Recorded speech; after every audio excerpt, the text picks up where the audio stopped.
If it's not clear by now, there are two things I greatly appreciate. A game with some damn good presentation, and adorable things. So what does A Hat in Time provide that I greatly appreciate? Well, it's a game with some damn good presentation, and it's cute as all freaking heck! It's been a long time since I've played a game and immediately after wanted to rant and rave about how good it is and why you should play it. The last time was probably Undertale, and even then, by the time I got to it, the hype train was already so well underway that people were already starting to get sick of it. And yet here I am, again, as apparently the last person ever to find out about the hype for this game. Because apparently this game has been in development for something like 5 years, with tons of alphas and betas in between. When I saw buzz for it start to show up on my Twitter feed, I was instantly hooked by its style and charm, and made sure to buy it and play it the moment it came out. And now, having recently finished the game, I can say I do not regret it even a little bit. But let me get into why. A Hat in Time is a kickstarted 3D platformer developed by indie company Gears for Breakfast. You play as Hat Kid, who is so utterly adorable in everything she does and says, she gives the pink puffball a run for his money. You're flying in your spaceship, you know, just chillin', and then the dang mafia show up to collect a toll.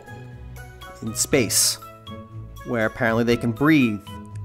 And yet when he breaks the window, it still sucks out all the air from the ship as well as the timepieces. Speaking of which, these timepieces are our stars, shines, jiggies we need to collect, scattered throughout the 4 parts of the world. Along the way, you meet wacky characters, get abilities, explore, etc, etc.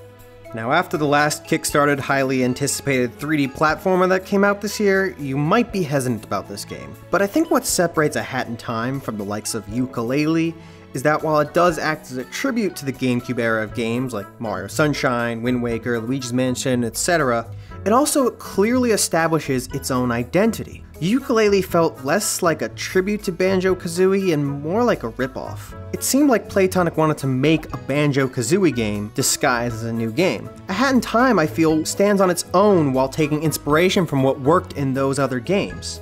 It's not copying them or trying to match the same aesthetic, it's taking inspiration and using it to its advantage. It emulates the same feeling of accomplishment, the same sense of charm, and the tone of those games, rather than the surface level attributes that other nostalgia-baiting games tend to do. Now, it's not innovative per se, this game isn't going to change any lives or break many boundaries, but it's a game that knows what it wants to be, and does everything in its power to be the best version of that possible.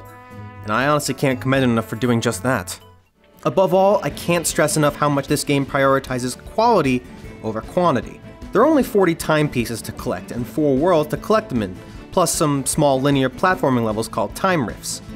Each world is unique and utilizes different mechanics for progression through the level. Mafia Town is a traditional Mario-esque level that you can roam freely to collect things based on certain objectives. The Battle of the Birds level is effectively 3 levels in one, with wildly different goals, tones, and locations, packed with hilarious scenarios. And God, these characters. My, oh my, what is that I see? Is it true inner beauty? An innocent soul with a heart of gold?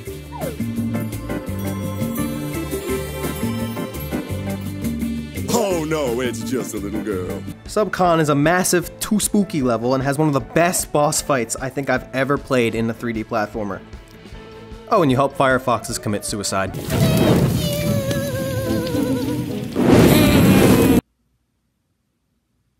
I mean, I was only doing what they told me to do. I didn't know they would actually, I thought they were just edgy kids on Twitter or something saying they want to die. And then you have Alpine Skyline, which is a gigantic free roam level that sort of acts as a compilation of smaller levels. I won't say too much about this one because I kind of want you to be surprised. It's really cool. I also don't want to say too much about the characters because a lot of the joy in this game is seeing and interacting with them for yourself. Admittedly, the characters are a bit two-dimensional for the most part, with one exception being the Snatcher, who is a hilarious character.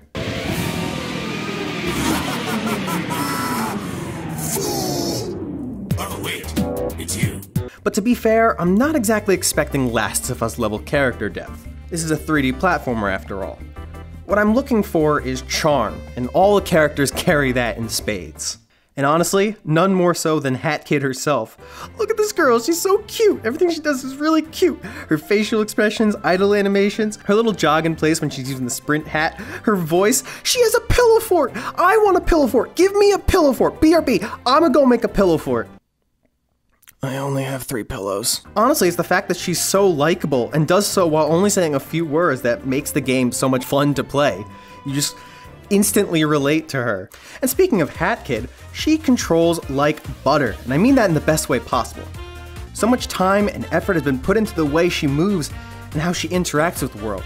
There's a lot of freedom in her movements that let you do a lot of crazy things. Her basic moves involve a double jump, a dive cancel, and running up walls. Additionally, she can maneuver, attack, and navigate with a variety of powers which are implemented as hats and badges. Hats being the primary power-up, and badges being more passive upgrades. There's a sprint hat that lets you run fast, a bomb hat that makes you make bombs, an ice ground pound hat, and a time stop hat. The ultimate stand.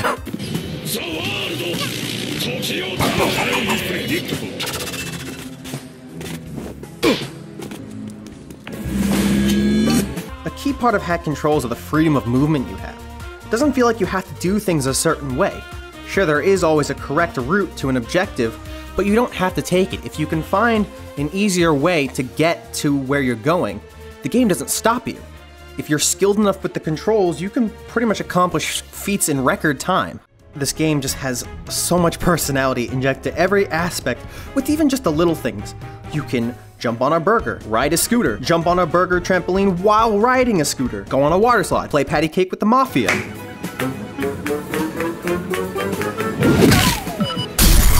Play with dolls, smooch a bird, bully a ghost, smooch a bird, push buttons, smooch a bird, make bombs, smooch a bird, smooch that bird, smooch this bird, smooch every bird. And the music in this game. I mean, this soundtrack is crazy.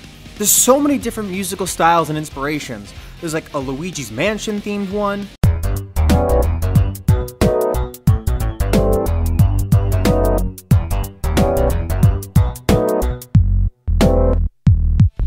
To some hard metal.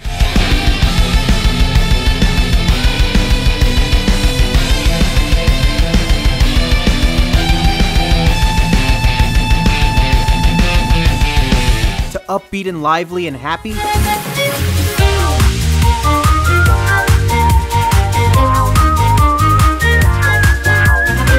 To swing jazz.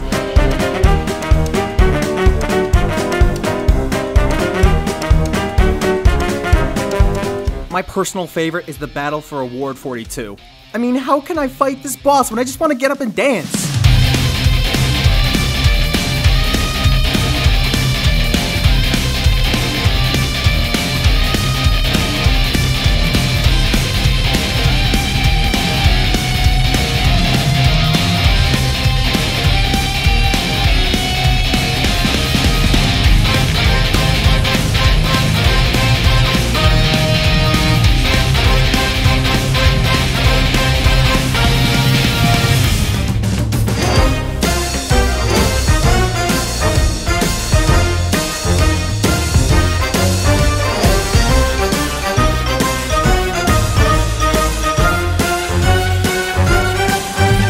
The game isn't flawless, however. For one thing, the ending is a bit weak in terms of the story.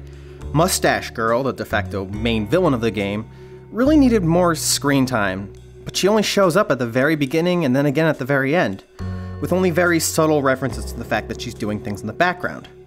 I won't go into spoilers, but it does feel a bit rushed. Actually, from the research I've done about the development of this game, it seems like the plot and story went through a variety of major changes until its release, with entire characters and plot points being scrapped entirely. There was this character called the Moon Jumper that people were excited for, he's not there. Queen Vanessa was supposed to play a much bigger role, but she's only there in one level.